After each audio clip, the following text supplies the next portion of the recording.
Labarai da ɗumi-ɗuminsa a kan batun ƙasar Iran da ƙasar Amurka cikin yarjejeniyar da ake shirin ƙullawa. Donald Trump, shugaban ƙasar Amurka, ya bayyana cewa ƙasarsa ta Amurka da ƙasar Iran sun kusa cimma yarjejeniya.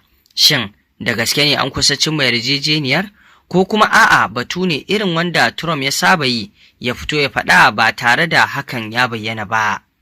Masu saurare, ku gyara zama domin jin cikakken wannan rahoto da muke tafa da shi biyo bayan wannan sato kasa katsi da wankin hula da yake neman kai Amurka dare cikin wannan yaƙi wanda yake tsakaninsu da ƙasar Iran, wanda babu shakka dai a yanzu alamu na nuna cewa Donald Trump babban burinsa shine a samu wannan sasanci saboda irin jerin asarori da Amurka ke tafkawa cikin yaƙin. Shugaban ƙasar Amurka Donald Trump ya ce Amurka da ƙasar Iran sun kusa cimma yarjejeniya ta ƙarshe, sai dai shugaban na Amurka ya ce zai sanya hannu ne kawai kan yarjejeniyar da suka yi daidai da bukatunsu na Amurka da Isra'ila, kamar yadda ya shaidawa kafar nan ta CBS.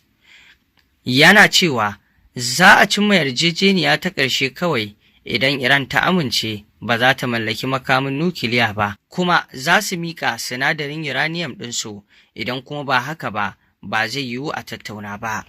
To kaga wannan batu da Donald Trump ya yi, wannan za a iya lissafa shi da bayani ne na bakin Trump.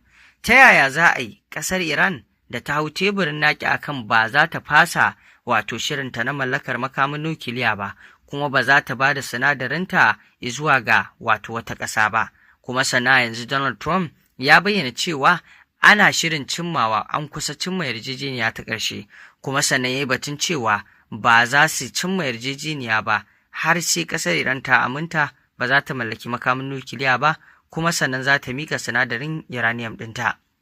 To kaga kenan wannan kaɗai kalaman zai iya bayyana maka cewar batun fa a ce an kusa cimma yarjejeniya ta ƙarshe ba zai taɓa yiwuwa ba, kuma ba haka ba ne, domin a bayanin da yake gudana ƙasar Iran ta nuna ba za ta taɓa fasa shirinta na makamin nukiliya ba, kuma kazalika me zai sa ta ɗauki uranium ɗinta tatacce ta miƙa shi ga wata ƙasa? Wannan sam abu ne da hankali ba zai ɗauka ba. To kaga ta yaya ana kan wannan ƙadami na kai kawo kuma sana'a ce an kusa cimma yarjejeniya? Wannan ba zai yiwu ba. Kuma dama Iran ta ce a shirye take a koma yaƙi idan Amurka ta zaɓi haka. Haka zalika a shirye suke a yi sulhu idan Amurka ta zaɓi haka, amma fa su sani ba za su yarda da yarjejeniyar da za ta kawo son zuciya ko kuma su dankwafar da ƙasar Iran ba. To wannan yarjejeniya kamar shiri ne da zai dankwafar da ƙasar Iran. Ta yaya za a ce Iran bayan ta amince da dakatar da shirinta na makamin nukiliya kuma sannan ta mika sinadarin uranium ɗinta tatacce zuwa ga wata ƙasa?